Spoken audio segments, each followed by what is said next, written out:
நம்ம என்ன பண்ணாலும் அவங்களோட ஃபர்ஸ்ட் மோட்டிவே யாரும் இங்க இருக்கக்கூடாது. யாருன்னா வந்து தங்கணும்னாக்கா அவங்களுக்கு லைஃப் த்ரெட்டிங் கொடுக்கணும். ஃபர்ஸ்ட் எலக்ட்ரிசிட்டியை கரண்ட் கட் பண்றது அவங்களுக்கான க்ளோஸ் பண்ணணும். வெளியவே அவங்க வரக்கூடாது, அவங்கள டோர்ல க்ளோஸ் பண்ணணும்.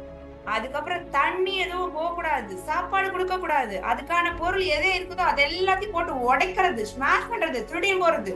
இந்த ஒவ்வொரு லைஃப் த்ரெட்டனிங் எது நம்மளுக்கு லைஃபா இருக்குதோ அத ஃபர்ஸ்ட் கட் பண்ணணும்ன்றதுதான் அந்த மோட்டிவே.